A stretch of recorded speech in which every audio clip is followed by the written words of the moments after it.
Alléluia, alléluia.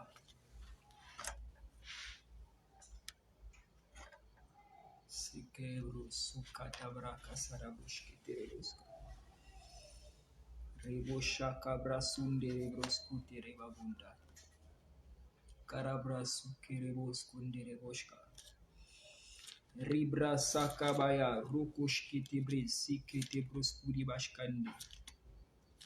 Rabase katabros kunderebosh. Rubros kunderebas keterebros. Sois béni la personne qui est connectée. Que la grâce du Seigneur Jésus-Christ soit ton partage. Alors, je vais vous recommander de partager le live avant qu'on ne puisse démarrer. On est déjà en retard de 5 minutes. Alors, on laissera encore, on accordera encore, on va dire quoi, 3 minutes à certaines personnes. Voilà, donc, partagez le live avec tous vos proches. Aujourd'hui, c'est la suite de notre enseignement. Aujourd'hui, c'est la leçon 2.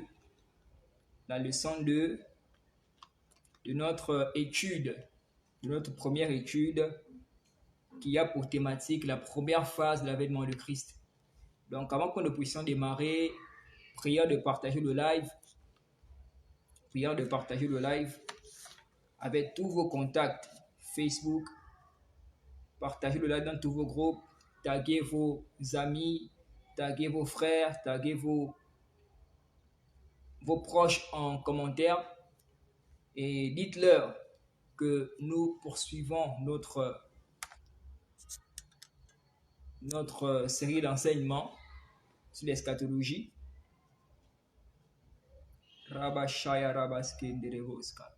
Nous sommes en retard, donc je vais démarrer dans quelques minutes. Je vais démarrer dans 2 minutes. Le temps pour certains de se connecter. Le temps pour certains de se connecter. Donc, partagez le live avec tous vos proches, avec tous vos proches, dans tous vos groupes. On va démarrer dans pratiquement 2 minutes, par la grâce de Dieu.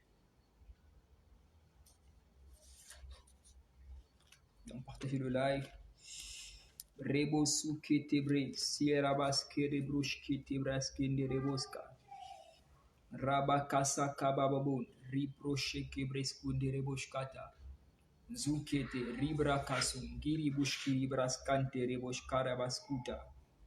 Rabazokotobosha, rebrosunkente, brasa kabaya. Riboshkerebroskunde, ribashkata, reboskuta.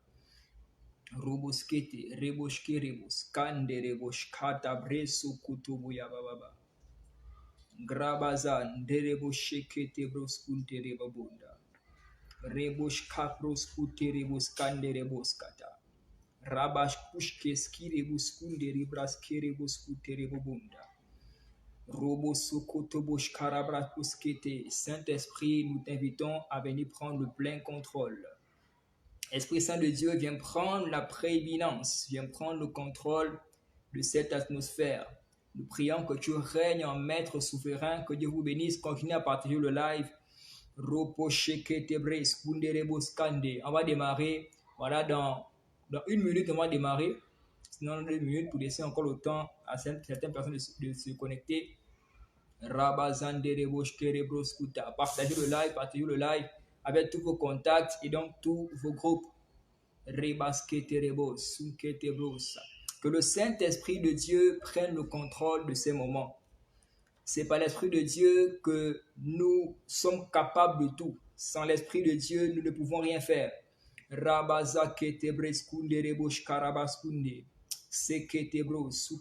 Saint-Esprit, viens prendre la prééminence de ces moments. Viens régner en maître souverain. Viens établir ton règne et ta suprématie maintenant. Durant tout ce direct, prends le contrôle de tout. Que Dieu vous bénisse. Continuez à partager le live. Viens prendre le contrôle de tout. Nous ne sommes rien sans toi. Nous ne pouvons rien faire sans toi. Nous dépendons entièrement de toi. Alors nous t'invitons à venir prendre le plein contrôle. Alléluia. Rabazakete brushkuri baskende bababa. Robosh kerebreskunde rebosh kabraskete ribaskunde ribashkata. Alors je pense qu'on va démarrer. Gloire à Dieu, gloire à Dieu. Continuez à partager le live, gloire à Dieu. Rebasande rebosh kerebroskunda. Que le nom de Dieu soit loué. Alors shalom, shalom à tous. Soyez la bienvenue, soyez tous les bienvenus à cette deuxième leçon ayant pour thématique la grande tribulation. Alors, avant de pouvoir faire quoi que ce soit, comme j'ai déjà commencé à le faire, j'aimerais que tu puisses te joindre à moi pour recommander ce moment entre les mains de Dieu. Demander au Saint-Esprit de Dieu de régner en maître souverain. Demander au Saint-Esprit de Dieu d'établir sa suprématie. Nous ne sommes rien. Nous ne pouvons rien faire. Je ne suis pas capable de pouvoir donner véritablement le message que Dieu voudrait que je puisse donner sans l'aide du Saint-Esprit de Dieu. Comme j'ai eu à le dire hier, je ne suis que mon rôle, je suis comme un baffle.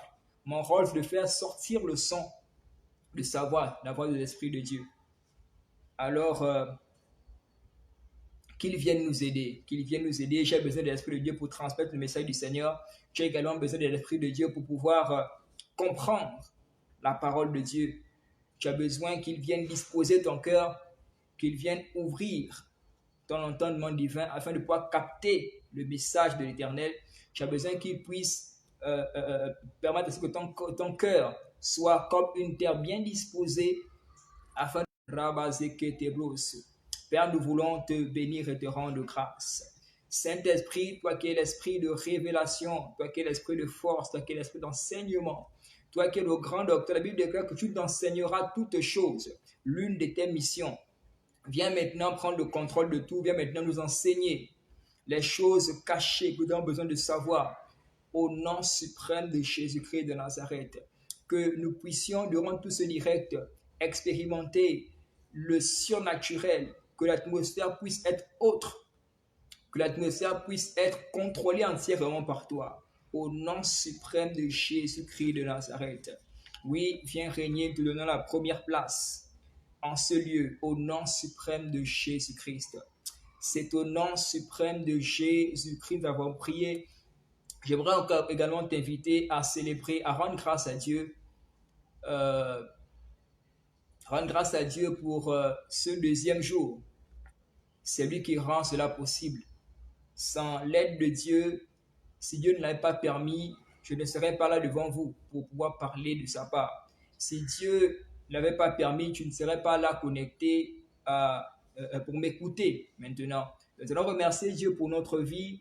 Nous allons remercier Dieu pour cette journée, pour tout ce qu'il a eu à faire. Père, nous te sommes infiniment reconnaissants. Nous te bénissons pour cette journée. Nous te bénissons pour nos vies. Nous te bénissons pour tous tes bienfaits. Nous te bénissons pour tout ce que tu as eu à faire durant toute cette journée, dans nos vies, dans la vie de nos familles. Merci pour le manger, le boire. Merci pour le vêtement. Merci pour l'abri.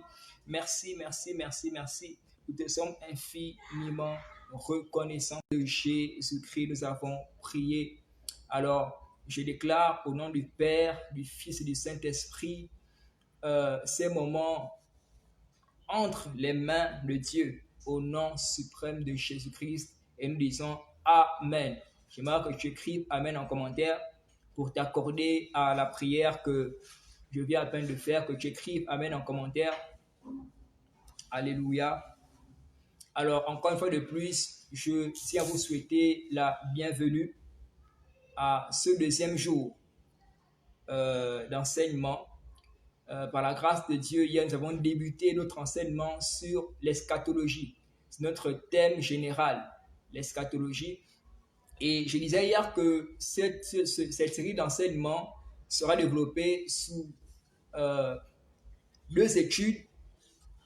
Là, nous sommes dans la première étude qui a pour thématique la première phase de l'avènement de Christ.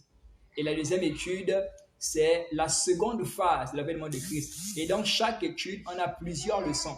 Donc, nous sommes là dans la première étude et nous avons abordé la première leçon qui avait pour thématique l'enlèvement. Alléluia. Et en ce jour, nous évoluons avec la deuxième leçon qui a pour thématique la grande tribulation. La grande tribulation, tel est notre sujet du jour, tel est l'ordre du jour. La grande tribulation. Alléluia. Alors, nous allons ouvrir nos Bibles. J'aimerais que tu puisses, si tu ne l'as pas encore fait, prendre ton cahier. Nous sommes à l'enseignement. Que tu prennes ton cahier, que tu prennes ton stylo. Voilà, que tu puisses t'asseoir confortablement pour écouter la parole de l'Éternel. Tu vois, que tu prennes ton stylo, que tu prennes ton cahier et que tu prennes également ta Bible. Nous allons lire 3 portions d'écriture. Premièrement, nous prendrons Matthieu chapitre 24 à partir du verset 21. Matthieu 24, verset 21. Nous prendrons également Jérémie chapitre 30, verset 7. Et par la suite, nous prendrons Marc 13, verset 19. Donc, je lis la parole de Dieu dans Matthieu chapitre 24 à partir du verset 21. La version parole de vie. Certainement, vous là-bas, vous avez la version du second. Moi, j'ai la version parole de vie. La Bible déclare dans le livre de Matthieu chapitre 24, verset 21. Ceci. En effet, à ce moment-là, les gens souffriront beaucoup. Personne n'a jamais souffert comme cela depuis le commencement du monde jusqu'à maintenant. Et personne ne souffrira plus jamais comme cela. On est dans Matthieu chapitre 24 à partir du verset 21. Nous allons également prendre Jérémie. Jérémie chapitre 30. Jérémie chapitre 30 au verset 7. Jérémie chapitre 30 au verset 7, la Bible nous dit: quel malheur! C'est un jour terrible, aucun autre jour ne lui ressemble. C'est un moment d'angoisse pour les gens de Jacob, mais ils en seront délivrés. Pour terminer, Marc chapitre 13, verset 19. Marc chapitre 13, verset 19. Qu'est-ce que la Bible nous dit? Marc chapitre 13, verset 19. La Bible déclare ceci: en effet, ces jours-là, les gens souffriront beaucoup. Personne n'a jamais souffert comme cela depuis le commencement du monde, quand Dieu a tout créé jusqu'à maintenant. Et personne ne souffrira plus jamais comme cela. Alléluia. Que Dieu bénisse sa parole. La grande tribulation. La grande tribulation, bien aimé, c'est l'événement qui aura lieu immédiatement après l'enlèvement de l'Église. C'est une suite logique. Hier, on a parlé de l'enlèvement. Et pour revenir pour revenir brièvement à l'enseignement d'hier, nous avons parlé de l'enlèvement. Nous avons décrit ce que c'est l'enlèvement, ce qu'on entend par l'enlèvement. On a dit que l'enlèvement, c'est la prise soudaine des saints pour aller rencontrer le Seigneur Jésus-Christ dans les airs. Et nous avons également vu les signes précurseurs de l'avènement de Christ qui a été prédit, qui a été donné par Jésus-Christ dans le livre de Matthieu chapitre 24. À partir du verset 4 à 24, le Seigneur nous a donné les différents signes précurseurs qui annoncent sa venue. Et par la suite, nous avons parlé un peu de la description de l'enlèvement. Comment est-ce que l'enlèvement aura lieu? On a parlé de plusieurs choses. On a dit là-dedans que cela aura lieu de manière soudaine. On a dit que lors de l'enlèvement, les morts en Christ ressusciteront premièrement. Les saints qui vont rester vivants seront transformés. On a dit également que durant ce moment-là, le Seigneur Jésus-Christ viendra lui-même prendre son Église. Alléluia. Et par la suite, nous avons aussi vu les différents événements qui auront lieu lors de ce moment-là. Et on a terminé par les qualifications. Qui sera sauvé? Quelles sont les personnes qualifiées pour être enlevées lorsque Jésus-Christ viendra dans sa gloire pour prendre l'Église? Alléluia. Et j'aimerais conclure ce résumé de la leçon d'hier en disant ceci. Bien-aimé, l'enlèvement ne doit pas, en fait, tu peux rater tout. Rate le mariage de ton père, rate le mariage de ta mère, mais ne rate pas le mariage avec Christ et l'Église. Parce que lorsque Jésus-Christ viendra nous prendre, nous irons au ciel pour les noces de l'agneau, qui est le mariage entre Christ et l'Église. Et il y aura également ce qu'on appelle le tribunal de Christ. Alléluia. Le bien-aimé, rate le mariage de ton père, rate le mariage de ta mère, il n'y a pas de souci. Mais ne rate pas le mariage avec Christ lorsqu'il va venir. Et pour ne pas rater le mariage, il faudrait être enlevé. Rate n'importe quel examen, rate le baccalauréat, tu pourras encore le repasser. Rate ton BPC, ta soutenance. Tant que tu vis là, tu pourras encore repasser cela et l'obtenir. Mais ne fais pas l'erreur de rater l'examen de l'enlèvement. Alléluia. Que Dieu vous bénisse. Alors nous allons rentrer dans le vif du sujet. La grande tribulation. Nous avons là lu certains passages bibliques qui parlent en fait de la grande tribulation. Alléluia.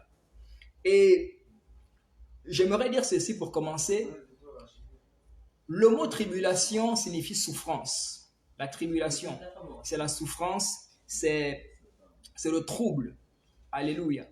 Et il y a plusieurs, la Bible nous parle de plusieurs tribulations. Lorsque nous prenons Jean chapitre 16, à partir du verset 33, la Bible nous parle de plusieurs tribulations. Par exemple, on parle de la tribulation que l'on subit lorsqu'on a accepté Jésus-Christ. C'est une forme de tribulation. Donc la Bible parle de plusieurs tribulations. Alléluia. Mais ce soir, il est question de la grande tribulation. C'est la mère même de toutes les tribulations. Amen. Et cette tribulation, cette grande tribulation-là, c'était un moment de chaos. C'était un moment d'anarchie. C'était un moment vraiment de trouble que ces personnes-là qui n'iront pas au ciel vont subir.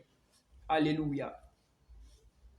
Donc, dans cette étude, dans cette leçon, nous allons parler premièrement, nous allons d'abord essayer de comprendre, essayer de définir ce que c'est la grande tribulation, essayer de comprendre d'abord cela. Par la suite, nous allons voir quand aura lieu la grande tribulation, à quel moment aura lieu la grande tribulation.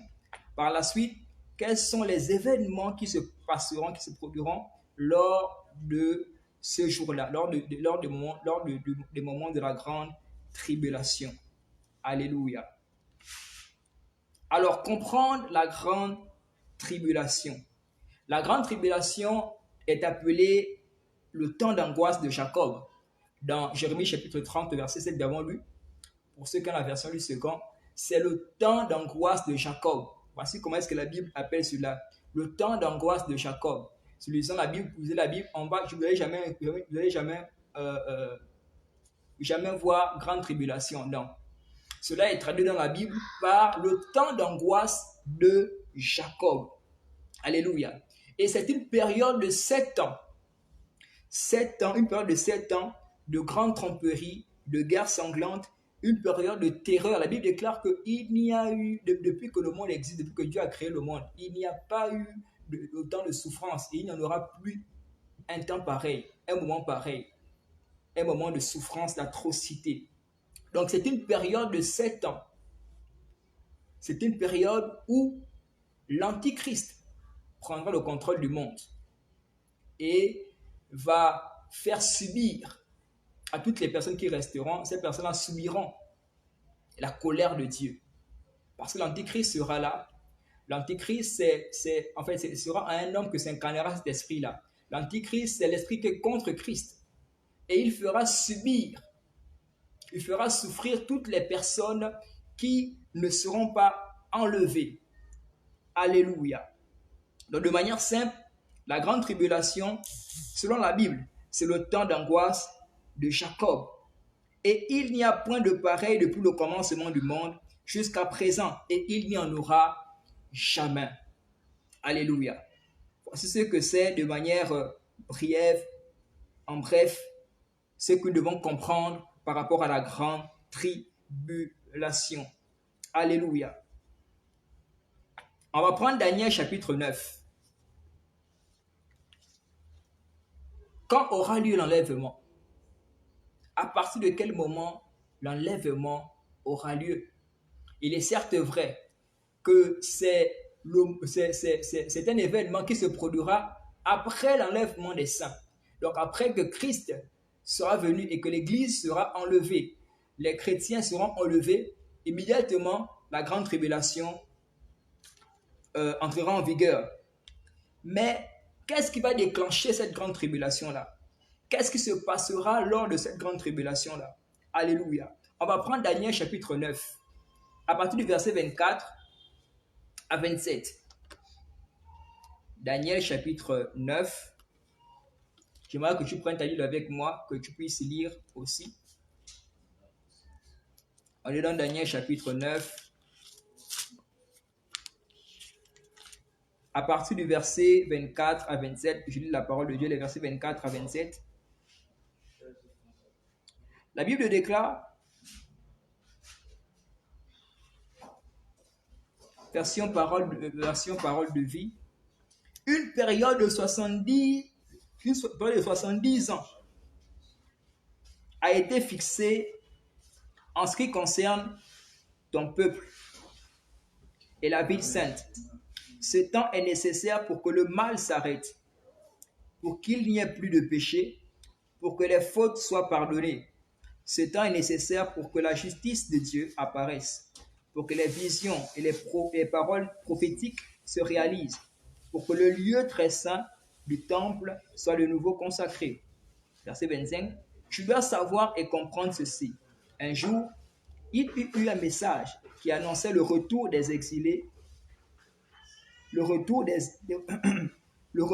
des exilés et la construction de Jérusalem. Eh bien, à partir de ce jour-là, jusqu'à la venue d'un chef choisi par Dieu, il doit y avoir 7 périodes de 7 ans. Ensuite, pendant 62 périodes de 7 ans, les exilés pourront revenir et reconstruire la ville et ses murs de défense. Mais ce sera une période difficile. À la fin de 62 périodes, on tuera un homme consacré et personne ne le défendra. Puis un chef viendra et son armée viendra avec son armée détruire la ville et le lieu saint. Pourtant, ce chef finira sous les coups de la colère de Dieu. Mais jusqu'à sa mort, il fera la guerre et il détruira tout comme cela a été décidé. Le verset 27. Pendant la dernière période de 7 ans, il obligera beaucoup de gens à faire ce qu'ils ne veulent pas. Après 3 ans et demi, il fera cesser les sacrifices et les offrandes. Cet homme destructeur commettra des actions horribles avec rapidité jusqu'à ce que lui-même soit détruit comme cela a été décidé. Alors bien aimé, j'aimerais maintenant que je puisse bien me suivre. Il est question ici de l'Antichrist. Alléluia. La Bible nous parle ici de 70 semaines. Les 70 semaines de Daniel. Les 70 semaines de Daniel. Alléluia. Et les 70 semaines de Daniel sont reparties en 3 éléments. Alléluia. On nous parle, selon notre passage biblique ici, on nous parle des 7 semaines, les 7 premières semaines de Daniel. Les 7 premières semaines de Daniel, à partir du verset 25, on nous parle deuxièmement les 62 semaines de Daniel et par la suite la dernière semaine de Daniel. Tous ces 3 éléments-là constituent les 70 semaines.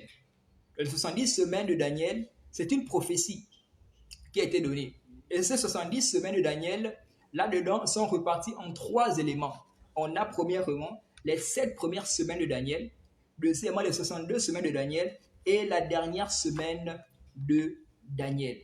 Et j'aimerais que nous puissions nous intéresser à la dernière semaine de Daniel. Parce que la grande tribulation, le déclenchement de la grande tribulation prendra effet à partir de ce moment-là. Donc la dernière semaine de Daniel. Alléluia. Et vous savez, bien aimé, qu'est-ce qui se passera durant cette période-là? On nous dit ici qu'à la dernière semaine de Daniel, et là, on est dans ce qu'on appelle les semaines années. Alléluia.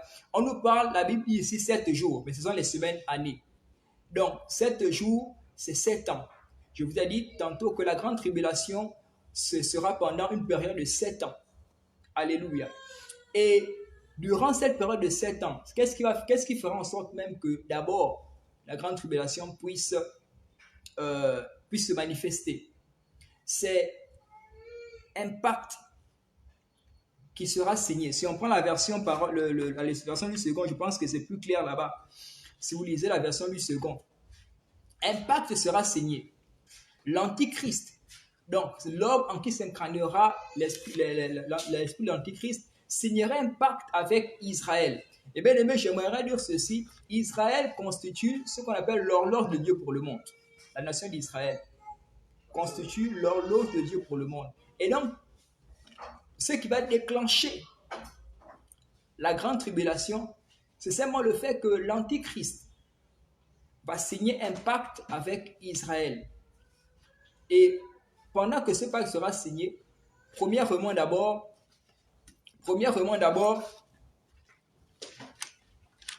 c'est à ce moment-là qu'il sera révélé. L'Antichrist est déjà là, mais il n'est pas encore révélé. Mais après la signature de ce pacte-là, après avoir traité cette alliance avec Israël, il sera dévoilé. Et tout le monde saura maintenant que c'est lui. Certainement, tu as l'habitude de voir même, cet homme-là, tu as l'habitude de le voir dans la télévision, mais tu ne sais pas que c'est lui. Mais un moment viendra où il sera dévoilé de manière publique. Mais c'est après avoir traité alliance. C'est après avoir tissé cette alliance-là avec Israël. Alléluia. Et bien aimé, il sera, premièrement d'abord, c'est pour tisser, il va tisser l'alliance et il sera dévoilé. Et c'est à partir de ce moment-là que commencera la période de 7 années de la grande tribulation. Amen.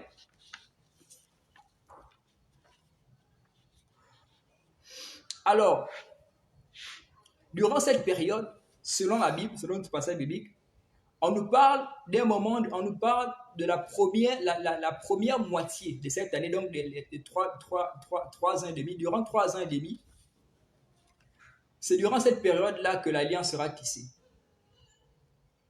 Durant la première période de 7 ans et demi, de 7 ans autant pour moi, donc 3 années et demie, ce sera le moment où l'alliance sera tissée. Donc la première moitié, ou la première moitié de cette année, signifie la pleine manifestation de l'Antichrist. Cela prendrait effet à travers une alliance, comme j'ai eu à le dire, qui va conclure, une alliance qui sera conclue entre Israël et l'Antichrist en Moyen-Orient. Alléluia. Donc après que ce pacte sera conclu, c'est à partir de ce moment-là que la grande tribulation prendra effet. Alléluia.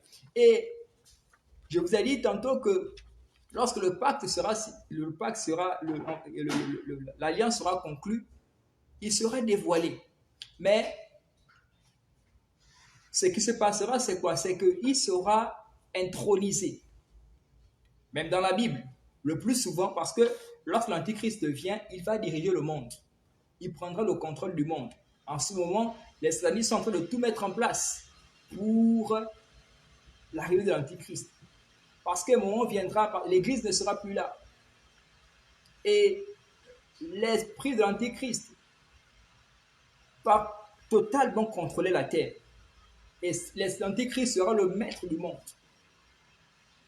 À la limite, même, il n'y aura même plus de nations. Il n'y aura plus le Brésil, il n'y aura plus la Côte d'Ivoire, il n'y aura plus le Gabon. Non, toutes ces nations-là, ce sera lui qui sera en charge. C'est comme si ce sera maintenant un seul pays. Et il y aura un seul président. Ce sera l'Antichrist qui va régner durant cette période-là.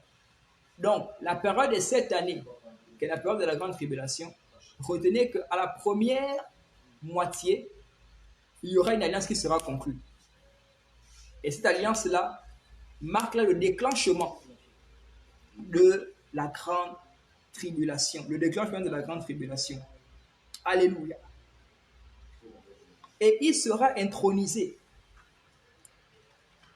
par quelqu'un.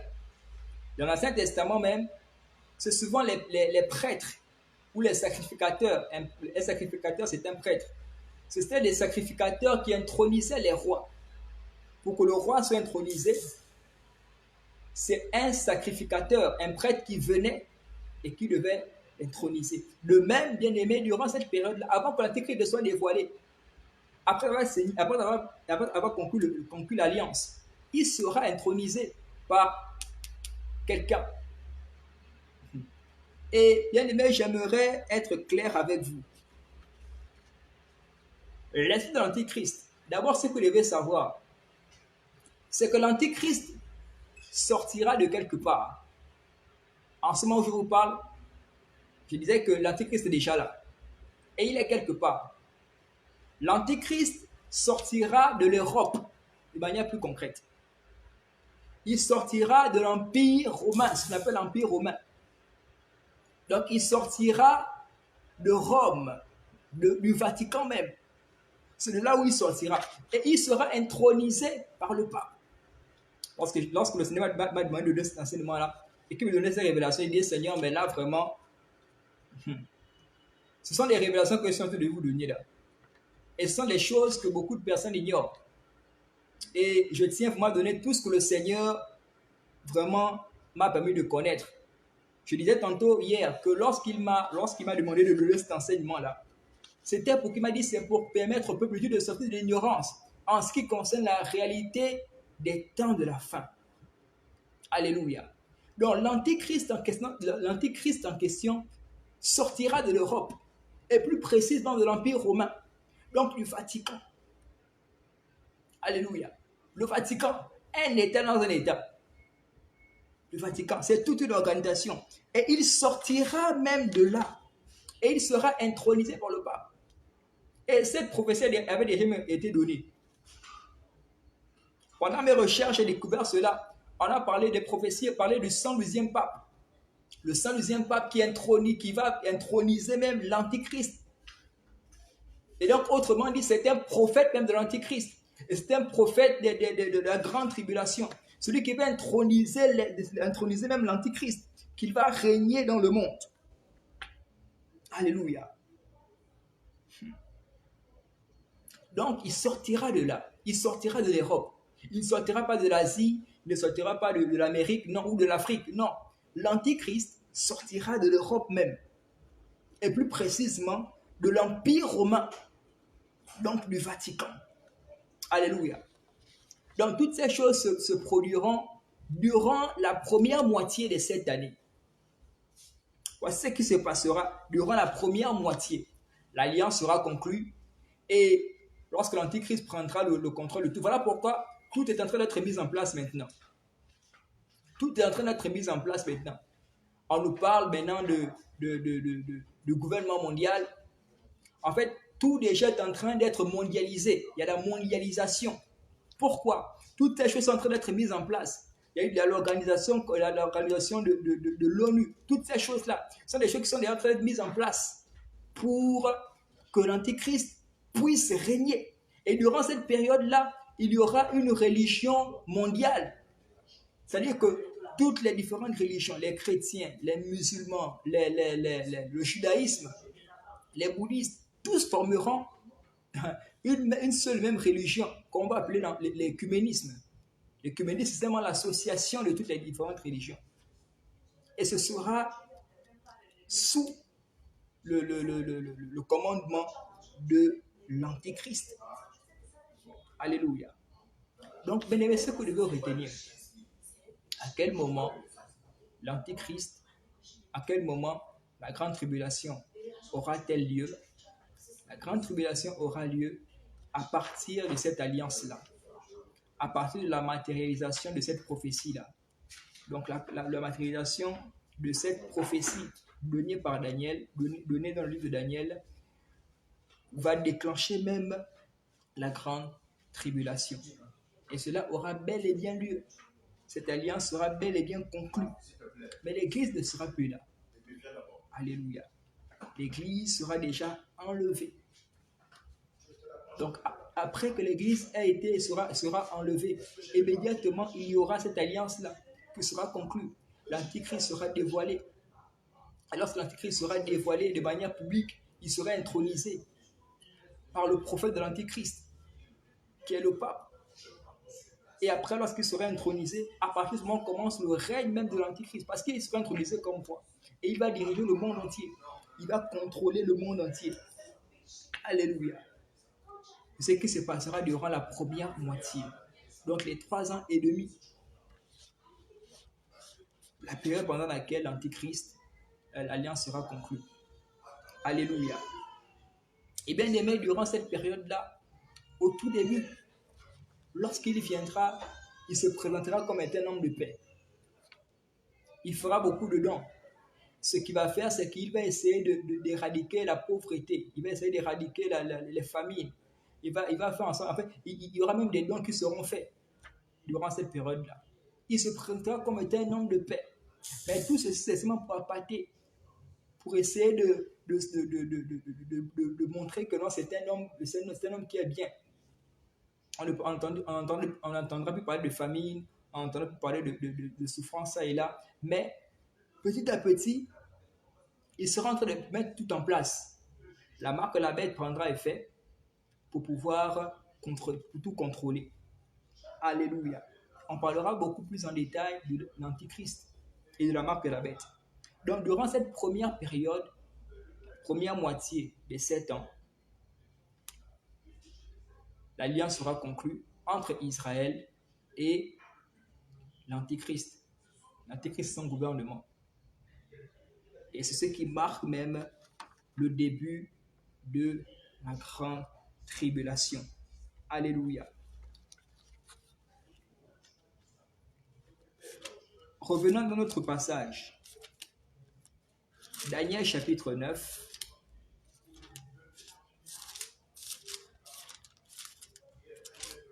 Le verset 27, on va relire le verset 27.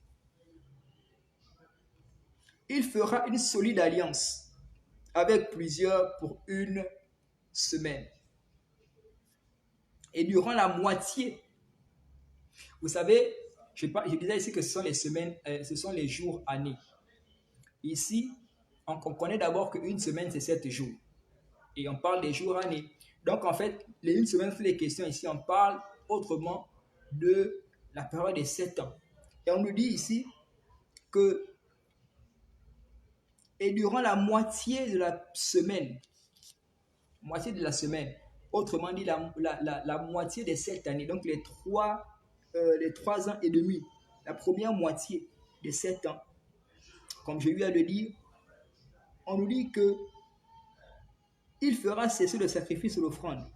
Le dévastateur commettra des choses horribles, les plus abominables, jusqu'à ce que la ruine et ce qui a été résolu fondent sur le dévastateur. Alléluia. Durant la première phase, l'Antichrist prendra le contrôle. On sera dans la grande tribulation. La première moitié. Dans la seconde moitié maintenant, c'est là où il y aura les moments les plus, on va dire quoi, les crimes les plus violents que la terre n'ait jamais connus jusqu'à présent. On parle des crimes rituels, mais ça, ce n'est rien. Durant cette période-là, il y aura beaucoup plus de crimes rituels. Durant cette période-là, il y aura beaucoup plus d'abominations. Et la mort ne sera plus là, bien aimé. Ce qui est plus terrible, vous imaginez un peu que tu vas souffrir terriblement. La mort ne sera plus là. Beaucoup chercheront à mourir, mais la mort ne sera plus là. Il dit que tu pourras même prendre un couteau tu vas forcer le couteau là, mais tu ne meurs pas. Tu vas simplement souffrir. Une période de souffrance atroce. Et durant cette période, il y aura la marque de la bête qui sera là pour vendre, pour acheter, pour voyager, pour aller à l'école. Il te faut avoir cette marque de la bête là. Vous imaginez un peu. Voilà pourquoi la Bible dit malheur aux femmes enceintes durant cette période-là. Tu as ta femme qui est enceinte, qui est restée, et ta femme a des douleurs, des contractions et a envie d'accoucher. Mais pour aller dans une structure hospitalière, il te faut avoir la marque de la bête. Tu n'as pas cette marque de la bête, ta femme ne peut pas accoucher. Durant cette période, quelqu'un est malade. Pour avoir accès à une structure hospitalière, il te faut avoir la marque de la bête. Pour manger même, tu as faim. Pour manger même, aller dans un supermarché, il te faut avoir la marque de la bête. Et bien aimé, toutes les personnes qui prendront la marque de la bête, la Bible parle ici, la Bible, en parlant de la marque de la bête, on verra cela dans les leçons précédentes. On dit que les personnes qui prendront ça, en fait, il n'y aura plus de pardon pour eux. Il n'y aura plus comment je vais dire, il n'y aura plus la possibilité pour ces personnes d'être sauvées. Alléluia. Une fois que tu as pris la marque de la bête, c'est fini pour toi. Ce sera une période terrible, bien aimé. La mort ne sera plus là. Ce sera un moment de souffrance atroce. Ce sera un moment terrible. Le plus souvent, même lorsque je marche souvent, je vois des personnes qui sont dans les bars en train de boire. Je dis, mais si vous savez ce qui peut arriver, ce qui est en train d'arriver. La grande tribulation, une période terrible. Il y a beaucoup de choses, je le disais hier, que le diable ne peut pas encore faire parce que l'Église est encore là. Mais lorsque l'Église sera enlevée, bien-aimés, sachez que le diable n'aura plus de retenue. Le diable va massacrer tous ceux qui seront encore là. Et bien-aimé, si tu es chrétien et que tu rates l'enlèvement, c'est pire. Parce que durant le moment où tu étais chrétien, tu as prié, tu as chassé les démons, tu as fait tellement de choses pour Dieu. Imagine que tu rates l'enlèvement. Mais en ce moment, le diable prendra le contrôle du monde. Il va te faire souffrir. Il va se dire que bon, attends, c'est toi qui chaque fois priais, tu chassais les démons, chaque fois tu me chassais des vies de certaines personnes, mais tu as raté l'enlèvement. Il va se venger durant cette période. Donc, bien aimé, que rien ni personne ne puisse te faire rater l'enlèvement. Parce que si tu rates l'enlèvement, tu subiras la grande tribulation, une période de trouble. Durant ce moment de la grande tribulation, il y aura de l'embarras. Beaucoup seront dans la confusion. Alléluia. Il y aura un moment de pleurs. Beaucoup seront dans le malheur. Beaucoup seront vraiment un moment de chaos terrible sur la terre. Un moment de crime. Un moment d'atrocité. Les choses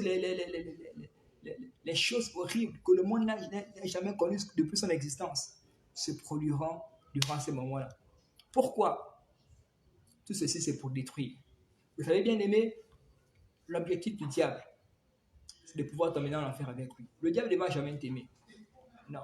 Et même entre le diable et ce démon, il n'y a pas d'amour. Dans le royaume du diable, l'amour n'existe pas. Le terme amour là n'existe pas chez eux. Ce qui fait en sorte qu'ils sont unis, c'est parce qu'ils ont ce même objectif, c'est de pouvoir détruire. La Bible déclare d'ailleurs, dans Jean chapitre 10, verset 10, que le voleur ne vient que pour dérober, égorger et détruire. L'objectif du diable, c'est de pouvoir te détruire. C'est de pouvoir te faire du mal. Du fait qu'il a été précipité à cause de la désobéissance. Il a dit en fait, pour lui, il ne veut pas aller en enfer seul. L'enfer n'a pas été fait pour l'homme. L'enfer a été fait pour le diable et ses acolytes, donc les démons. C'est pour eux que l'enfer a été fait. Mais cependant, ils ont décidé d'emmener l'homme que Dieu aime avec eux en enfer. Et bien aimé, son objectif, c'est de faire du mal. C'est de détruire l'homme. C'est de faire souffrir l'homme. Alléluia. Donc chez eux, il n'y a pas d'amour. Il ne va jamais t'aimer. Un jour, je suis allé à un programme. Et ce jour-là, il y avait un homme de Dieu qui prêchait. Il a donné un témoignage.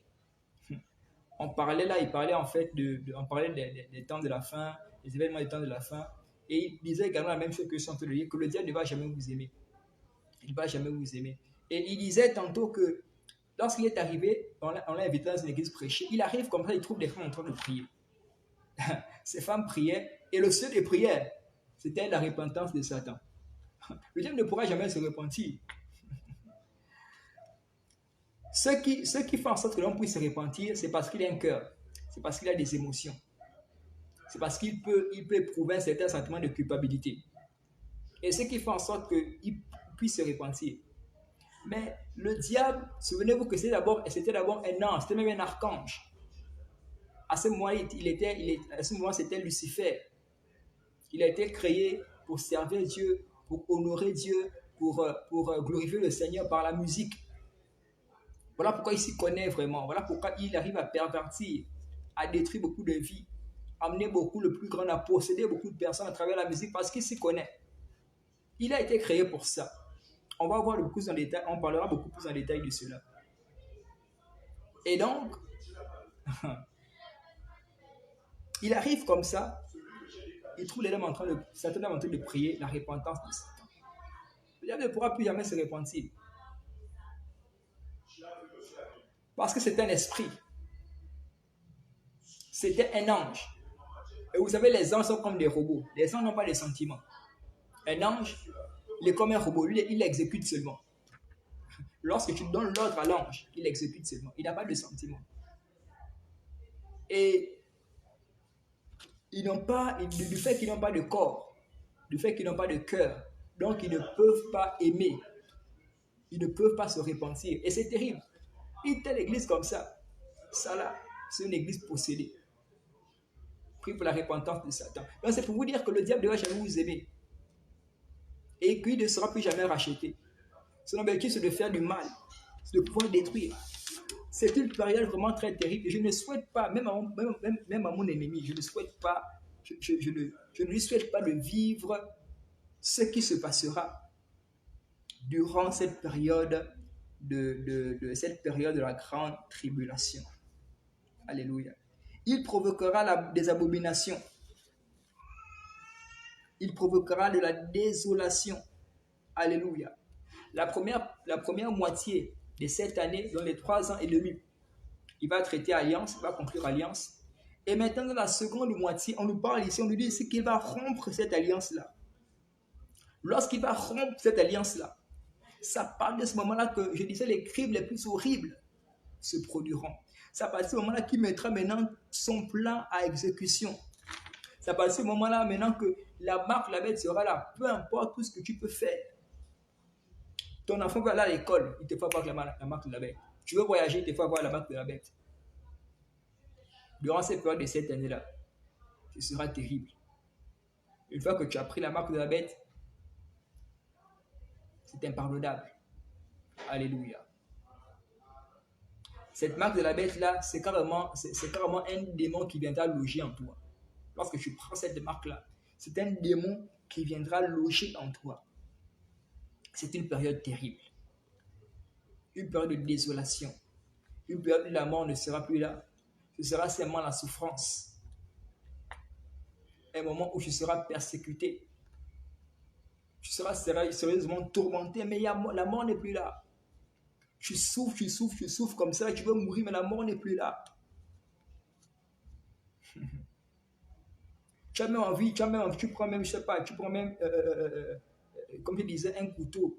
Tu as envie de mourir, tu t'enfonces ça, mais tu ne meurs pas.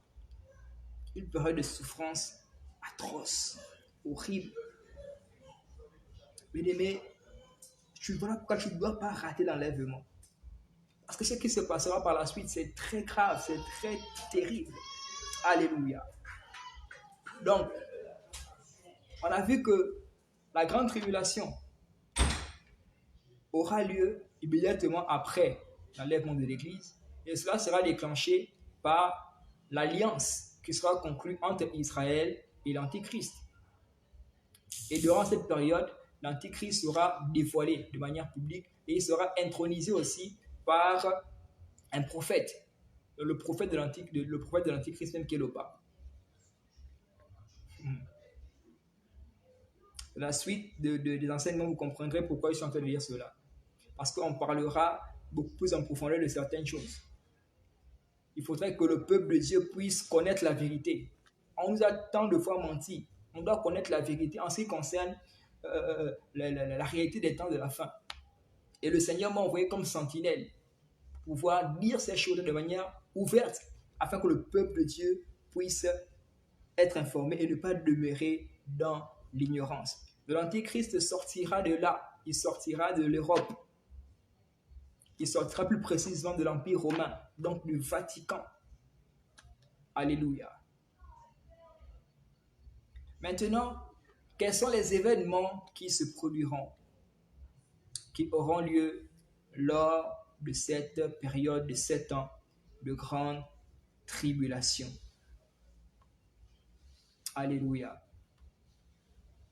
La grande tribulation sera la série des événements significatifs que nous allons énumérer là, mais très, très, très terrifiante. Premièrement, lors de cette période de la grande tribulation, il y aura la persécution religieuse sans précédent de ceux qui ont manqué l'enlèvement. Je t'imagine, tu es chrétien. Voilà pourquoi, mes amis, ne faites pas l'erreur de jouer avec Dieu. Soyez sérieux avec Dieu. Sois sérieux avec le Seigneur. Si je n'ai pas sérieux avec le Seigneur, vous savez, le diable a la capacité de voir, de connaître quelqu'un qui n'est pas sérieux avec Dieu. J'aimerais vous dire quelque chose, c'est que pour les personnes qui ne sont pas sérieuses avec Dieu, lorsque le diable te voit, il peut connaître parce que tu es nu. Je parle de la nudité spirituelle. Les personnes qui ne sont pas sérieuses avec Dieu, de manière spirituelle, sont nues. Un sorcier peut te voir, il peut savoir que non, toi là, je n'ai pas sérieux avec Dieu. Et il peut te frapper, il peut te malmener, il peut même, c'est même le plus souvent ces personnes qui sont utilisées dans la sorcellerie inconsciente. Les chrétiens qui ne sont pas sérieux avec le Seigneur. On te manipule, on te malmène. Soyez sérieux avec Dieu, bien-aimé. Parce que lorsqu'un sorcier te voit, le diable te voit, il se moque même de toi. Non, mais c'est toi qui, chaque fois tu pries, tu me chasses, mais tu n'es pas sérieux avec Dieu. À lui, souvent même, il dit même à Dieu, mais regarde, celui qui dit qu'il t'aime là, il vient à l'église, il te sert. Mais il n'est pas sérieux. Ça m'étonne qu'il fait encore ce que moi, il pratique encore les choses que mes enfants pratiquent. Mais nous soyons sérieux avec Dieu. Un jour, j'ai suivi ce témoignage-là d'un ancien sataniste, aujourd'hui qui est devenu un homme de Dieu. Pasteur Jonas, certainement beaucoup le connaissent. Il a donné un témoignage. Pendant qu'il était sataniste, vous savez, il y a une différence entre les satanistes et les sataniques. Les satanistes, ce sont des hommes qui ont pactisé avec le diable. On les appelle les satanistes. Et les sataniques, ce sont des démons.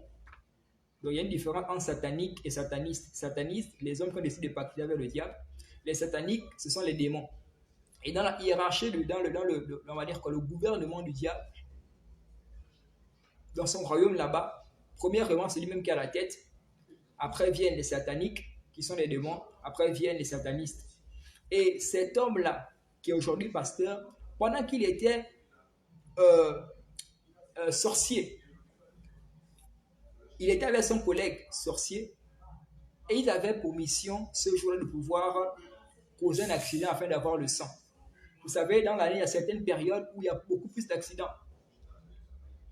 Vous allez entendre que non, il y a eu accident à Kango là-bas, il y a eu accident peut-être à l'échanger. En fait, lorsqu'on va essayer de regarder, c'est plusieurs personnes qui décèdent. Souvent des personnes qui voyagent, ils sont dans un bus et là, accident comme ça, plusieurs personnes partent. Donc, ils ont souvent, à une certaine période, ils ont souvent pour mission de causer ces différents accidents-là pour avoir beaucoup plus de sang. Et il avait pour mission avec son collègue de pouvoir causer un accident afin qu'il y ait des morts pour prendre le sang. Et ils sont allés de manière physique, ils sont montés dans un bus. Ils se sont mis derrière. Et dans ce bus-là, il y avait un pasteur. Mais ce pasteur n'était pas sérieux avec Dieu. Et immédiatement, quand ils sont montés dans le bus, ils ont pu remarquer que le pasteur n'était pas sérieux avec Dieu. Parce qu'il pouvait voir sa nudité spirituelle. Je disais que tu es nu. Il voit ta nudité spirituelle. La sanctification, le fait pour que tu sois sérieux avec Dieu, ça te couvre. Ça couvre ta nudité spirituelle. Et ils ne peuvent même pas s'approcher de toi. Vous n'avez pas idée combien de fois les sorciers, les sorcières ont peur d'un chrétien qui est vrai avec Dieu. Ils ont peur. Ça m'étonne que beaucoup de personnes sont effrayées lorsqu'ils entendent parler de sorciers, ils entendent parler de la sorcellerie, de la franc-maçonnerie et toutes ces choses-là. Bien aimés, ils ont peur. Un chrétien qui est sérieux avec Dieu, les satanistes le craignent. Les francs-maçons le craignent. Même le diable le craint. Parce qu'il sait qu'un tel homme, s'il fait une prière, c'est terrible pour lui. Alléluia. Et donc, ils ont vu ce pasteur-là. Ils ont vu qu'il n'était pas sérieux avec Dieu. Et pendant qu'il était dans le bus, il y avait là aussi une jeune... le pasteur a commencé à prêcher l'évangile. Dans le bus, il a prêché l'évangile. Il prêchait l'évangile. Et pendant qu'il prêchait l'évangile, l'Esprit de Dieu est descendu. L'Esprit de Dieu est descendu et a saisi une jeune dame qui a commencé à parler en langue. Elle a parlé en langue, parlé en langue, parlé en langue. Et pendant qu'elle a commencé à parler en langue, les deux sorciers qui étaient dans le bus, ils se sont retrouvés dans la forêt. Aujourd'hui, l'homme dont je vous parle est aujourd'hui pasteur. Il dit, jusqu'à présent, je ne sais pas comment on a fait pour se retrouver dans la forêt. De manière physique, ces personnes ont été transportées, ils sont retrouvés dans la forêt. De manière physique.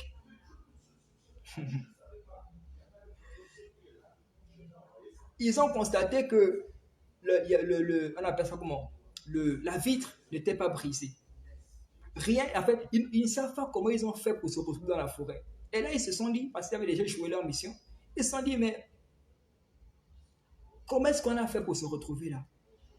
Si aujourd'hui, si on se retrouve dans la forêt, mais c'est à cause de ce pasteur-là. Parce que c'est lui qui a commencé à prêcher l'évangile. Il a parlé de Jésus-Christ et il y a une dame qui a commencé à parler en langue et on s'est retrouvé ici. On a raté notre mission. Qu'est-ce qu'on va faire? Ce pasteur-là, on va aller le tuer. Pourquoi ils sont allés, ils ont décidé de tuer le pasteur? C'est parce que ce pasteur-là n'était pas vrai. Bien aimé, lorsque tu n'es pas vrai avec Dieu, même si tu pries, même si tu sers le Seigneur, mais cela ne peut pas être une protection pour toi. Si tu n'es pas vrai avec Dieu, le fait pour toi de prier, de prêcher l'évangile. La Bible déclare dans Matthieu chapitre 7, verset 21 que beaucoup me diront, Seigneur, n'avons-nous pas fait ceci en ton nom?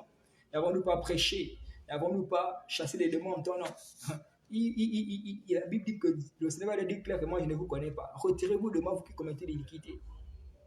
Alléluia. Donc, bien aimés, soyons vrais avec le Seigneur. Je vous en supplie. Soyons vrais avec le Seigneur. Et là, ces deux sorciers ont décidé de se transformer en éperviers. Ils sont transformés en éperviers. Ils sont allés. Ils ont tué ce pasteur-là.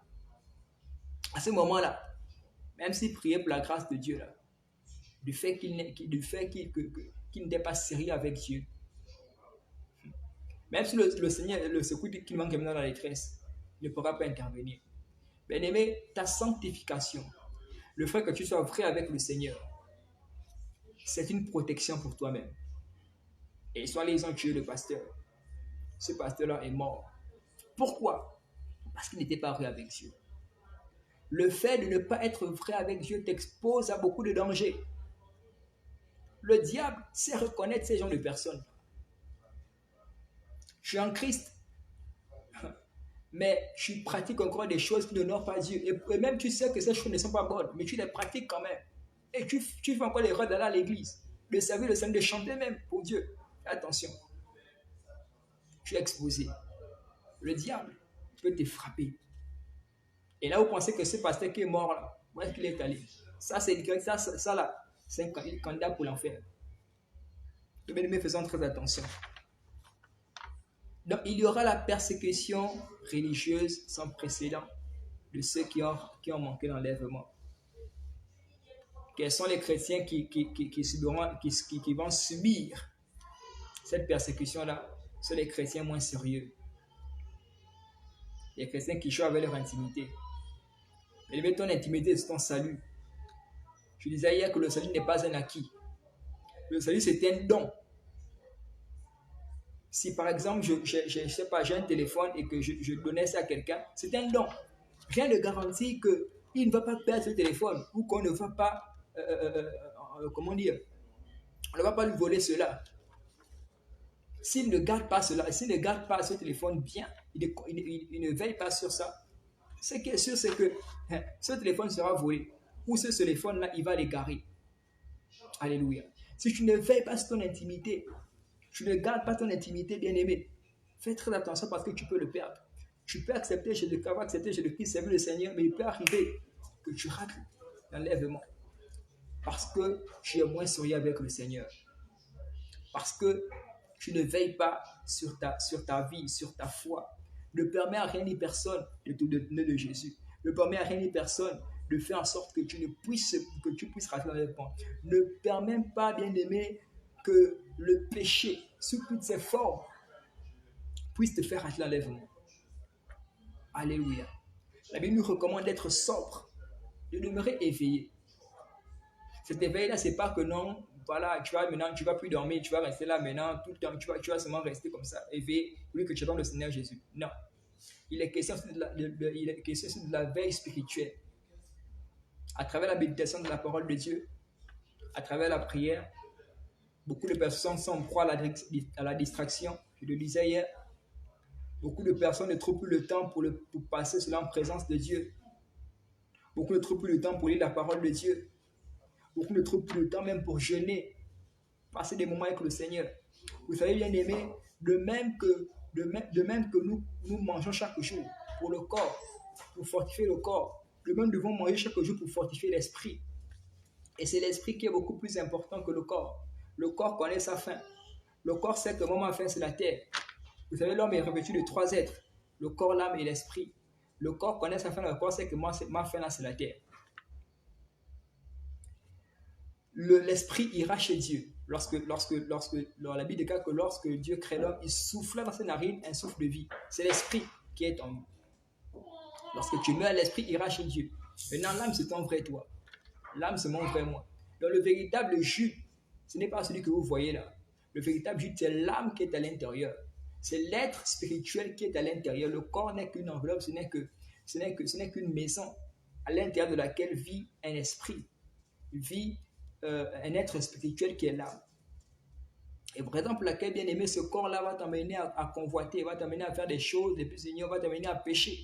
Pourquoi? Parce que ce corps sait que ce n'est pas lui qui va aller subir les conséquences négatives pour ses désirs, pour ses plaisirs. C'est ton âme. Et c'est l'âme qui ira soit au paradis, qui ira soit en enfer. Pour les personnes là, pour les personnes qui meurent. Alléluia. Et donc c'est l'âme qui sera restaurée lorsque le Seigneur Jésus-Christ viendra. Il y aura la persécution religieuse. Les personnes qui ne seront pas vraies seront persécutées à cause de Jésus. Il y aura une religion mondiale, comme je le disais, l'écuménisme, une religion satanique. Et on obligera beaucoup de personnes à adhérer à cette religion-là. Et à l'intérieur de cette religion-là, pour toutes les personnes qui seront, forcément, ils auront la marque de la bête. Beaucoup seront persécutés. Si on prend Matthieu chapitre 24, à partir du verset 21, la Bible nous parle de cela. Matthieu 24, on prend le verset 21. La Bible nous dit, car alors la détresse sera si grande qu'il n'y en a point eu de pareil depuis le commencement du monde jusqu'à présent, et qu'il n'y en aura jamais. Le verset 22. Et si ces jours n'étaient pas abrégés, oui, personne ne serait sauvé. Mais à cause des élus, ces jours seront abrégés. Alléluia. On essaie un peu de remonter. Verset 20.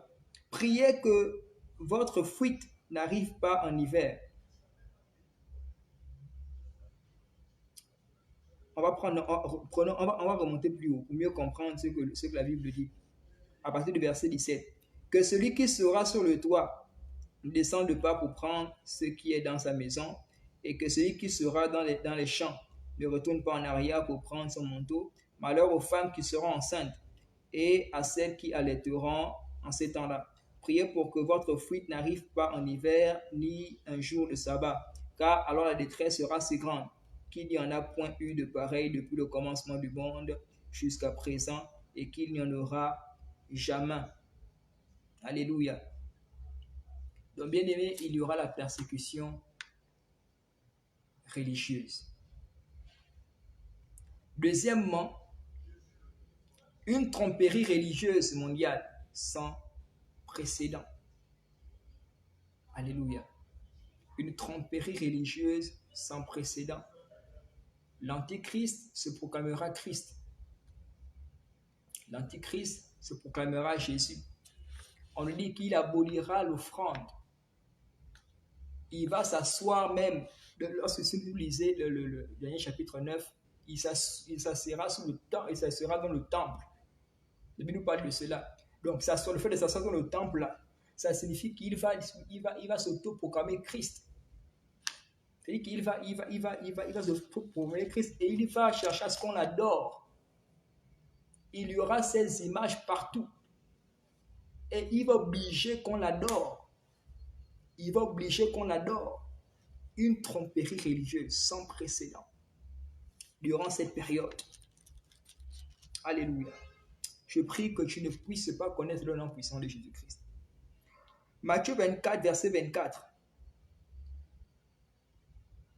Car il s'élèvera de faux Christ et de faux prophètes.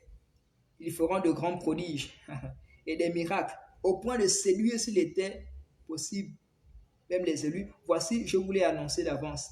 Durant cette période, bien aimé, on parle de tromperie religieuse, c'est-à-dire qu'il y aura même la capacité de faire des miracles. Bien aimé, c'est-à-dire que même le diable a la capacité de faire des miracles, de faire des prodiges. Souvenez-vous, lorsque Dieu envoie Moïse chez le roi Potiphar,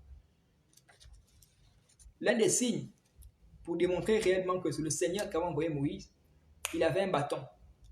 Lorsqu'il jetait ce bâton-là, le bâton se transformait en serpent.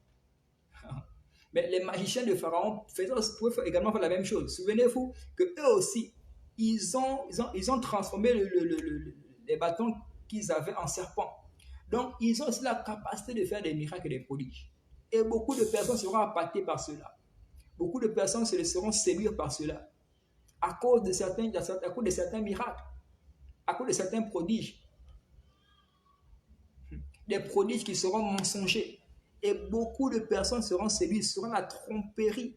Tout ceci, le but c'est quoi? C'est de pouvoir faire en sorte que tu puisses l'adorer. Et souvenez-vous que la Bible dit que tu n'adoreras point d'autre Dieu devant ma face. Tu n'auras point d'autre Dieu autre que moi. Une fois que tu l'as adoré, tu prends la marque de la bête. Et c'est fini pour toi. Alléluia. La deuxième chose, c'est qu'il y aurait un problème économique mondial sans précédent, dans lequel seuls ceux qui reçoivent la marque de la bête peuvent acheter ou vendre.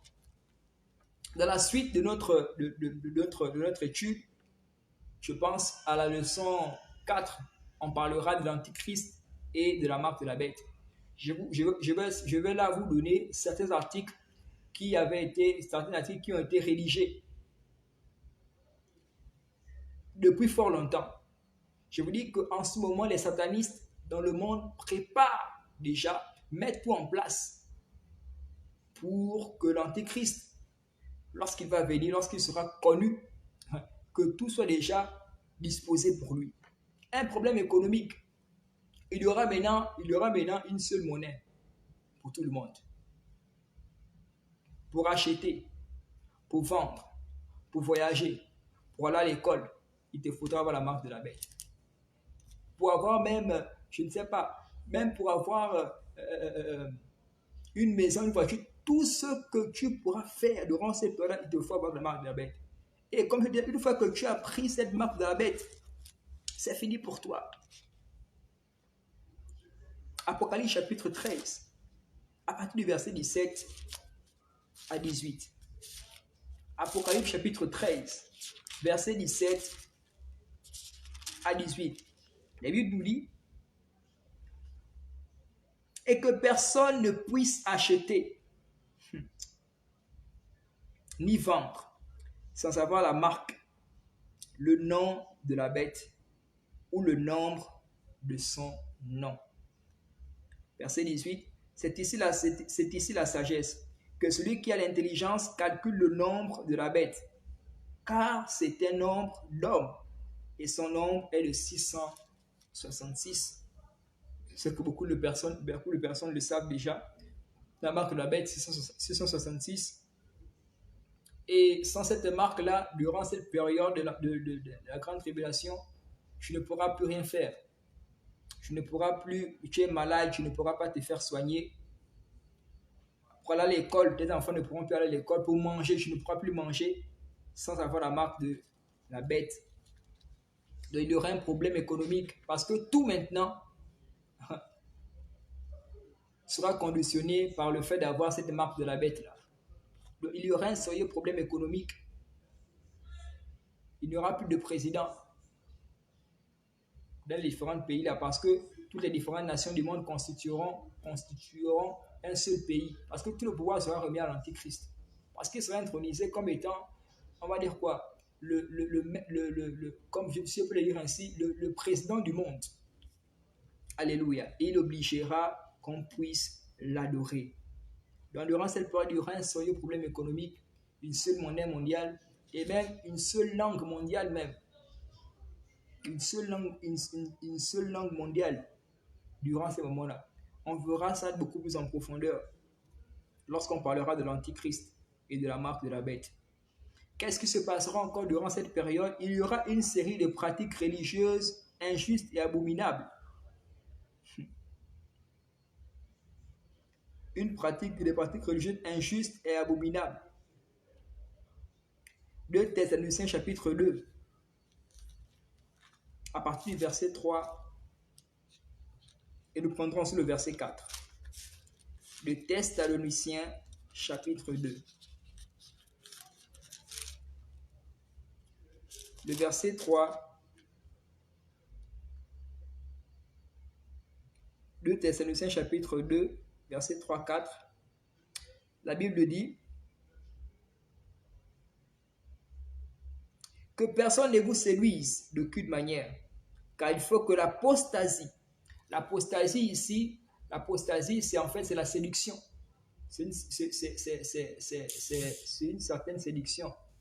C'est aussi on va dire c'est le sommeil, c'est un certain sommeil spirituel. C'est ce que c'est l'apostasie. Il faut que l'apostasie soit arrivée auparavant et qu'on eût vu paraître l'homme de péché, le fils de la perdition. Ici dans la Bible, lorsque vous voyez l'homme de péché, le fils de la perdition, là, il est question de l'Antichrist. Il est question ici de l'Antichrist. Le verset 4, l'adversaire qui se lève au-dessus de tout ce qu'on appelle Dieu. Il y aura un blasphème là, vraiment terrible contre Dieu. Ou de ceux qu'on adore, jusqu'à s'asseoir dans le temple de Dieu, se proclamant lui-même Dieu. Alléluia. Une série de pratiques injustes et abominables. Un blasphème contre Dieu. Les choses les plus atroces et les plus horribles seront pratiquées. Aujourd'hui, on voit dans les églises beaucoup de choses ignobles qui se produisent, mais ce n'est rien comparativement à ce qui se passera ou se produira durant cette période de la grande tribulation. Donc, il y aura une série de pratiques religieuses injustes et abominables. Durant cette période, il y aura une tentation intense. Une tentation intense dans le monde entier. Une tentation intense dans le monde entier. Apocalypse chapitre 3, verset 10.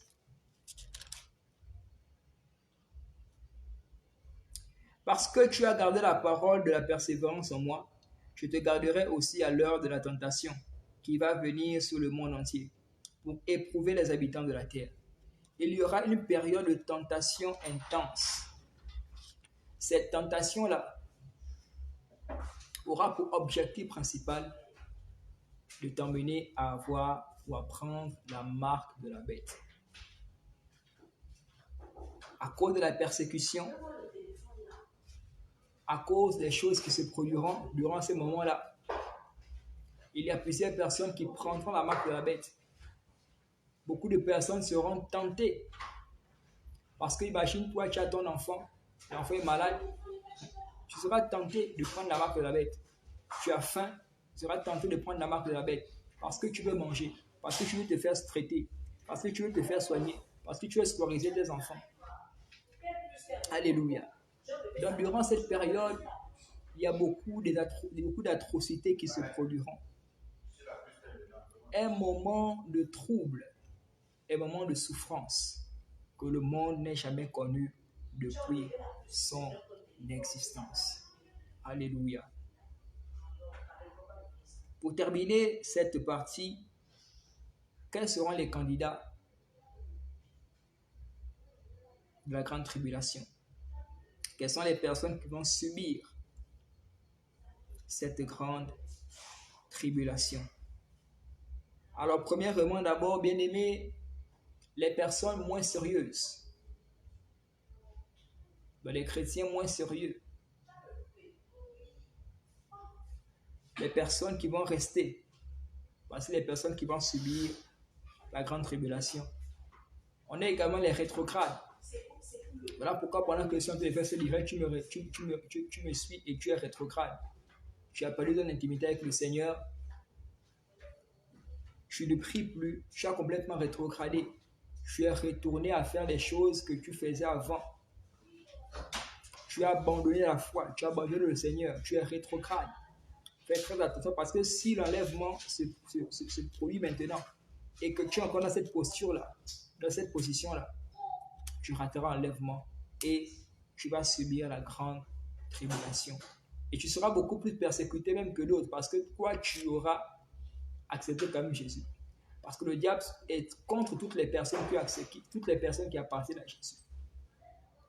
Alléluia. Et durant cette période, quels seront encore les candidats? Les Juifs incrédules et les païens. Pourquoi les Juifs? Bien-aimés, sachez que lorsqu'on prend l'histoire de l'Église, lorsque Christ vient d'abord, il vient pour restaurer Israël. Et même dans notre passage, nous avons lu dans Daniel, chapitre 9, on parle là de la restauration en fait du peuple d'Israël qui était allé en exil à Babylone. On parle de la restauration en fait de ce peuple d'Israël-là, donc des Israélites. Jésus-Christ, lorsqu'il vient, il vient pour, on va dire quoi? Pour sauver Israël, pour restaurer Israël. Alléluia. C'est la raison pour laquelle aujourd'hui nous sommes l'Israël spirituel. Parce que Jésus-Christ est venu, il est venu pour nous sauver. Amen. Mais premièrement, d'abord, il vient pour Israël. Là, il est venu pour les Israélites, pour les sauver. Mais cependant, il y a beaucoup qui ont rejeté Jésus-Christ, qui ont rejeté le message de Jésus-Christ. Beaucoup même ne croient pas que Jésus soit venu même pour les sauver. Et il y a beaucoup de Juifs incrédules. Par exemple, là, que dans Israël, vous allez trouver le judaïsme, vous allez trouver les messianiques, vous allez trouver les musulmans même là-bas. Et peu de personnes qui, quand même, acceptent que Jésus-Christ est le Sauveur. Donc voici ces personnes qui sont les potentiels candidats pour la grande tribulation. Alléluia. Pendant que je m'apprête à terminer ce direct, à clôturer cette leçon, deuxième leçon, j'aimerais dire ceci. La grande tribulation est une période, est un moment atroce, un moment terrible, un moment de souffrance. Et comme je viens de le dire, je ne souhaite même pas cela à mon ennemi. Et d'ailleurs, je n'ai pas d'ennemi. D'autres personnes peuvent faire de moi leur ennemi, mais moi, je n'ai pas d'ennemi. Alléluia. Mon désir pour toi, ce n'est pas que tu puisses subir cela. Mon désir pour toi, c'est que tu puisses être sauvé lorsque Christ viendra pour prendre son Église. Mon désir pour toi, c'est que ta famille soit sauvée. Mon désir pour toi, c'est que tes enfants soient sauvés. Que personne ne puisse subir cela. Alléluia. Et pour terminer, comme on a l'habitude de le dire, que le salut, il est personnel. Ce n'est pas parce qu'on dort ensemble, on mange ensemble, on se balade ensemble, en fait, tout ensemble, que nous serons sauvés ensemble. Non. Lorsqu'on a parlé hier de l'enlèvement, on a dit que les deux personnes qui seront ensemble, deux femmes qui seront ensemble en train de moudre, une sera prise et l'autre laissée. Alléluia. Le mari et la femme pouvaient dormir ensemble. Une personne sera prise et l'autre sera laissée. Le matin, comme ça, avant de dormir, vous avez suivi la télévision ensemble et après, bon, vous avez dit, bon, bonne nuit, on va aller dormir. Tu te réveilles le matin comme ça, tu constates que les enfants ne sont plus là. Ton mari qui doit à côté de toi n'est plus là, ta femme n'est plus là. Parce que le salut est personnel. Alléluia. Donc ton salut ne dépend pas, c'est pas parce que tu as accepté Jésus-Christ que ton frère sera sauvé. Celui qui n'a pas accepté Jésus-Christ, ton frère ou ta soeur, ta famille acceptera Jésus-Christ. Alléluia. Donc, si tu me regardes et que tu n'as pas encore accepté Jésus-Christ, on a vu hier aussi que c'est les personnes qui seront enlevées, c'est les personnes qui auront l'appartenance céleste. L'appartenance divine, donc c'est ces personnes qui auront accepté Jésus. Pour échapper à la grande tribulation, une seule solution, c'est d'accepter Jésus. Et c'est de pouvoir vivre dans l'obéissance de la parole de Dieu. C'est de pouvoir veiller, être sobre, veiller sur son intimité et sur son salut. Alléluia. Alors j'aimerais prier pour certaines personnes, certaines catégories de personnes. Je me suis et je n'ai pas encore accepté Jésus-Christ. J'aimerais faire une prière pour toi. Je vais simplement répéter après moi. Et la deuxième catégorie des personnes pour qui je vais prier sont des personnes rétrogrades. Le but de Dieu ici, en donnant cet enseignement, c'est de te permettre de revenir à lui. De même que ce message est donné pour permettre aux personnes qui ne sont pas sauvées de pouvoir venir à lui. De même, ce message aussi est donné pour permettre à ce que toi qui as déjà accepté Jésus-Christ et qui a rétrogradé, que tu puisses venir à lui. Dans le livre d'Apocalypse, chapitre 3, verset 20, Jésus-Christ dit que voici, je me tiens à la porte et je frappe. La porte dont il est question ici, ce n'est pas la porte physique que nous connaissons, non, c'est la porte du cœur. Il dit, je me tiens à la porte et je frappe. Si quelqu'un entend ma voix, pendant que je suis en train de prêcher l'évangile, c'est la voix du Seigneur qui est en train de se faire entendre. Toutes les fois que tu regardes la télévision et que tu écoutes une prédication, c'est la voix du Seigneur qui se fait entendre. Toutes les fois qu'on te parle de Jésus-Christ, des fois tu sors, tu vas chez le boutiquier, tu es en train de marcher, quelqu'un vient vers toi, ah mon frère Jésus-Christ t'aime, c'est la voix de Jésus-Christ. Et il est là à la porte de ton cœur et il frappe. Il dit, si quelqu'un ouvre la porte de son cœur, je vais entrer, je vais demeurer avec lui. La Bible dit que je souperai avec lui et lui avec moi. Voilà un échange. Je souperai avec lui et lui avec moi. Bien aimé, le péché a rendu la vie de l'homme comme un casier judiciaire foutu. Pour quelqu'un, par exemple, qui a commis un acte de viol, ou bien qui a volé et qui est condamné, il est jugé, il est condamné, peut-être à 15 ans d'emprisonnement, on touche le casier judiciaire. Même si tu sors après 15 ans, après avoir purgé ta peine, je sors et je décide, bon, je te dis, bon là, vraiment, j'ai trouvé le banditisme, je décide un peu de ranger ma vie. Le casier judiciaire est touché là. Je dis, bon, je veux quand même essayer de travailler. Lorsque tu déposeras le dossier dans quelconque entreprise, on verra ton dossier, ton CV, le casier judiciaire est touché. Même le directeur de l'entreprise aura peur de te prendre dans son entreprise. Parce qu'il aura peur que, bon, toi, tu as volé peut-être en telle année. Il aura peur que tu viennes récidiver encore, que tu viennes commettre la même bêtise dans son entreprise. Là, c'est pour dire que quand ton casier judiciaire est touché, tu ne peux pratiquement rien faire. Alléluia. De même, la vie de l'homme à cause du péché comme un casier judiciaire foutu. Mais lorsque Jésus-Christ, tu permets à ce qu'il entre, il prend ton casier judiciaire qui est foutu et donne ce casier judiciaire vierge qui est sanctifié, qui est son salut. Alléluia. Donc Jésus-Christ fait entendre sa voix maintenant et désire entrer dans ton cœur si tu ne l'as pas encore accepté. Il désire que tu puisses lui ouvrir ton cœur afin qu'il puisse entrer.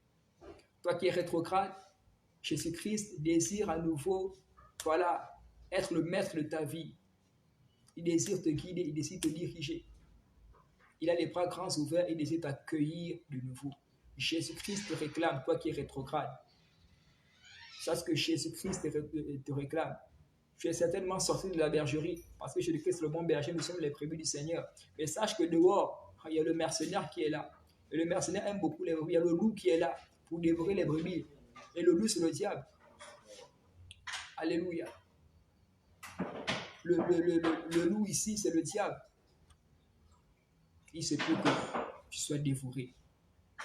La mort même peut te surprendre.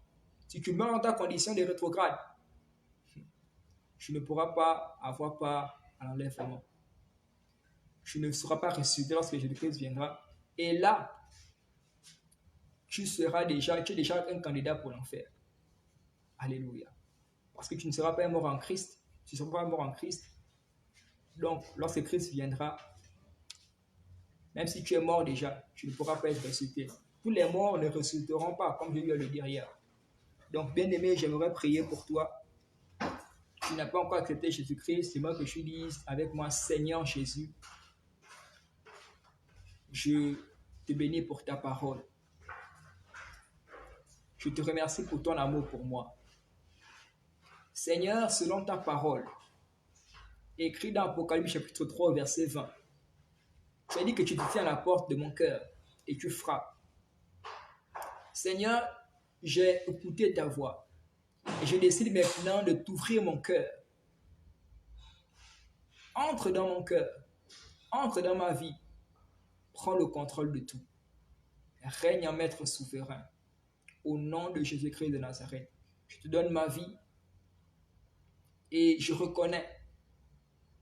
te reconnais comme mon sauveur et mon Seigneur personnel.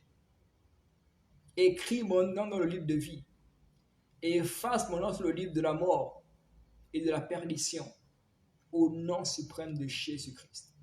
Et aide-moi, Seigneur, par ton esprit, à marcher dans l'obéissance de ton amour. Au nom suprême de Jésus-Christ de Nazareth. Merci, Seigneur. Amen. Si tu as fait cette prière avec moi, j'aimerais te féliciter parce qu'en ce moment, dans le ciel, il y a une grande joie. La Bible dit qu'il y a une grande joie pour une seule personne qui revient à la bergerie. Pour une personne qui a accepté Jésus. Ça, c'était pour les personnes qui n'ont pas encore accepté Jésus. Maintenant, si tu es rétrograde, j'aimerais que tu fasses cette prière avec moi, que tu dis, Seigneur Jésus, je te bénis pour ta parole. Seigneur, je te demande pardon pour mes iniquités. Je te demande pardon pour mes péchés. Seigneur, je désire revenir à toi maintenant. Je prie, Seigneur, que tu m'acceptes de nouveau. Que tu pardonnes tout ce que j'ai eu à commettre. Toutes ces choses qui t'ont pas honoré. Aide-moi maintenant à te servir et à marcher dans l'obéissance de ta parole. Aide-moi à tenir ferme jusqu'à ce que tu reviennes. Que rien ni personne ne puisse me faire rater l'enlèvement. Que je ne sois ni recherché, ni rejeté ce jour-là. Au nom suprême de Jésus-Christ. Et nous disons Amen. Alléluia. Je suis arrivé au terme de mon exposé, de ce direct. Donc, nous bénissons Dieu pour cette deuxième leçon. Demain, nous continuerons avec la troisième leçon. Alléluia, la leçon 3. Et voilà, que Dieu vous bénisse. Et ma plus grande prière pour nous, c'est que après toutes choses, que nous ne puissions pas rater le ciel. Lorsque Christ reviendra, que nous puissions être enlevés au nom suprême de Jésus-Christ de Nazareth. Donc, on se dit à demain, la même heure, et durant toute cette série, toute cette série d'enseignements, il y aura également des directs que je ferai en journée. Donc, mais avant, je pouvais d'abord passer l'annonce sur Facebook et sur mon WhatsApp, voilà, pour que vous puissiez en être informés. Donc, que Dieu vous bénisse. Voilà. Et je prie que la grâce du Seigneur Jésus-Christ, l'amour de Dieu et la communion de l'Esprit soit votre partage au nom de Jésus-Christ. Je déclare la faveur divine dans votre vie au nom suprême de Jésus-Christ de Nazareth. Je prie que tout aille bien avec vous, que Dieu dispose toutes choses en votre faveur, qu'il ouvre son ciel sur vous au nom suprême de Jésus-Christ de Nazareth. Amen. Alors, demeurez bénis et on se dit à demain. Donc, continuez entre-temps de partager le direct, partager cette vidéo pour que le plus grand nombre puisse bénéficier de cet enseignement au nom suprême de Jésus-Christ. Alors, passez une excellente nuit et on est ensemble. À demain par la grâce de Dieu. Si entre-temps Jésus-Christ n'est pas encore revenu. Amen.